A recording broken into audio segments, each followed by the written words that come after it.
सरकार को जब अनाज चाहिए था तो तब ये कौम बहुत अच्छी लगती थी, ये किसानी लोग बहुत अच्छे लगते थे कि आप सरदारों को ज़मीन की क्या ज़रूरत है, आपके बच्चे कनाडा अमेरिका में गए हुए हैं, आपको ज़मीन तो चाहिए नहीं है। ये और जो ये ज़मीन का मामला है बुन्ना खकड़ा का, ये सारा मामला ईश्वर सिंह करवा रहा है। पूर्वजों ने हाड़ तोड़ मेहनत करके बेआबाद जंगल कलर उबड़ खाबड़ ज़मीन को समतल करके अपने खर्चे के ऊपर ट्यूबवेल कनेक्शन लगाए हैं। अगर इनके बच्चे बाहर जाएंगे उनको तो ज़मीन की जरूरत नहीं है, और जो डीसी साहब लग रहे हैं उसको रक्षण की उसके छोड़ने भी जरूरत है। ईश्वर सिंह बन रहा आगे बहू भी रिजर्व में बनाई थी, ये नहीं रक्षण छोड़ते। आज हमारे से ये ज़मीनें खोसना चाहते हैं, ये हरगिज़ नहीं होने देते।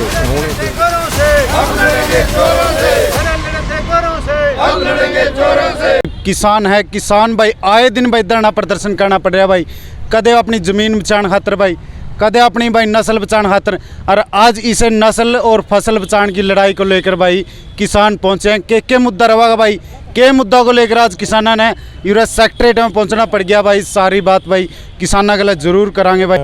साहब सिंह संधू गांव चक्कुलदाना का रहने वाला हूँ।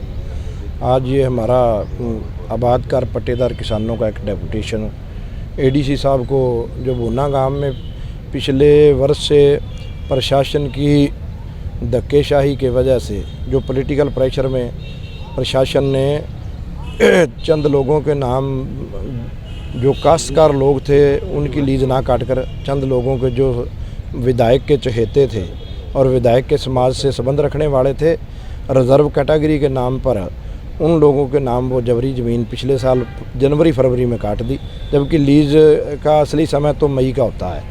मई में ये ज़मीन हर वर्ष ठेके पे सरकार की भी जो ये बोली पे मिनिमम लीज रेट तय होता है उस पर जब होती है, तो ये पिछले वर्ष से प्रशासन ने विधायक ईश्वर सिंह के दबाव में आकर और ये ऐसा काम करा हुआ है।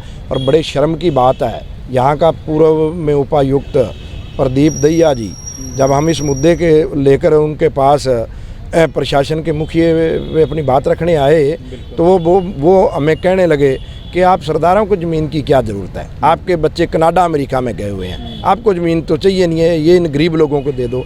जबकि इस्तेमाल के समय में जब इन आबादकार पट्टेदारों को ये पट्टे दिए गए थे उस समय हमारे जो ये रिजर्व कैटेगरी से संबंध रखने वाले भाई हैं इनको बराबर का हिस्सा, सगमी हमारे गाँव में तो इनका 40% से ज़्यादा हिस्सा इनको दिया हुआ था।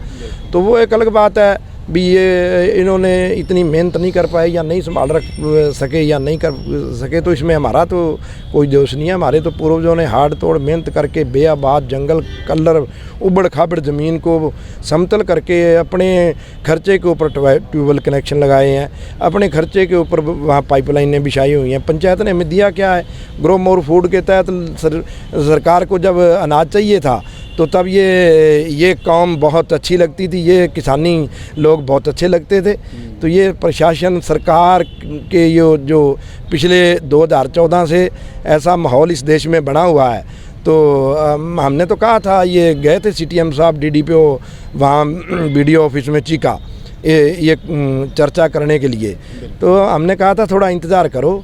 जो माहौल यहाँ का बना रहे हैं ना, यहाँ के पॉलिटिकल कल्चर के लोग जो मौजूदा बैठे हैं धर्म के नाम के ऊपर लोगों को बांट के उन्होंने हालात ऐसे पैदा कर दिए। और प्रशासन भी ये बात कहता है कि आपको ज़मीन की ज़रूरत नहीं, आपके बच्चे कनाडा अमेरिका गए हैं। बड़े शर्म की बात है। वहाँ प्रशासन के एक मुखिया ने कह दिया कई बार पॉलिटिकल प्रेशर में हमें ऐसे काम करने पड़ते हैं। हमने कहा भी अगर आप थोड़ा सा और सब्र रखो, ये तो लड़ाई हम लड़ रहे हैं, हमारे बच्चे इसलिए जा रहे हैं बाहर और वो अपना शीश तली पे रख के जावें। जब यहाँ से किसी को घर छोड़ना इतना आसान नहीं होता, कहने का सुखाड़ा होता है। तो हालात ऐसे पैदा कर दिए। या देखो ना इनका, यहाँ के देशवासियों का, बेशर्म लोगों का, अर्शदीप के मामले में क्या ट्रोलिंग की इन लोगों ने। क्या ये इस देश में सिखों के लिए कोई स्थान नहीं रह गया? हालात ऐसे पैदा कर रहे हैं ये, और ये टारगेट कर रहे हैं एक वर्ग विशेष को। बड़े शर्म की बात है। जिन हमारे पूर्वजों ने इस देश की आन बान शान के लिए 90% तक शहादत दी हो, और वहाँ के पॉलिटिकल लोग और वहाँ के प्रशासनिक अधिकारी एक समाज विशेष की बात कह के आज हमारे से ये ज़मीनें खोसना चाहते हैं, ये हरगिज़ नहीं होने देंगे। हमारा तो ये करैक्टर रहा है, हमें शहादत में बड़ा आनंद आता है। तो ये हमें कितने सालों से बोर हो ये ये हमारे 40 साल से 50 साल से बहुत पुराने हैं जी।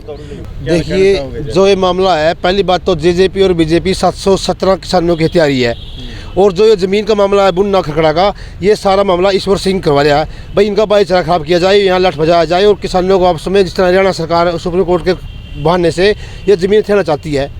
हम जो भी किसानी करता है वो छत्तीस बिरादरी में, चाहे गुज्जर हो, चाहे जाट हो, चाहे हरिजन हो, चाहे वाल्मीकि हो, कोई भी ब्राह्मण हो, हम किसान के साथ हाँ 24 घंटे उसके काम के लिए तैयार हैं। चाहे रात को 12 बजे आओ, चाहे दिन में 12 बजे आओ, हम प्रशासन से बात करने के लिए तैयार हैं। उसके हम बैठे हैं, ये लगातार रसीदें हमारे पास लीज भर रहे हैं। जो भी गवर्नमेंट लीज अनाउंस करती है वो लीज लगातार भर रहे हैं। ये बीच में आके कुछ चंद लोगों के नाम काट दिया है, इसमें जो झगड़ा पड़ा है, इस कारण झगड़ा पड़ा है। हमारे पास लगातार रसीदें हैं।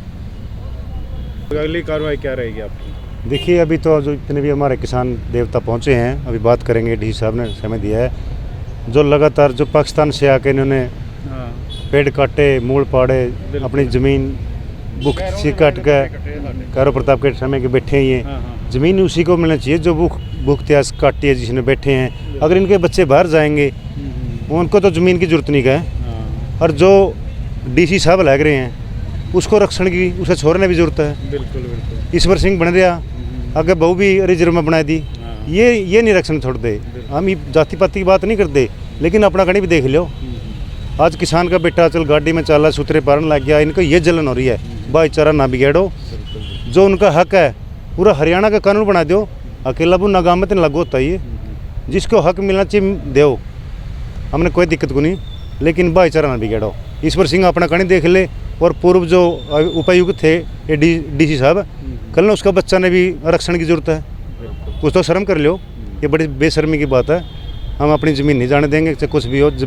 हमारी माँ है ज़मीन, हमारी माता के ऊपर कोई भी उंगली उठाएगा तो बर्दाश्त नहीं होगा।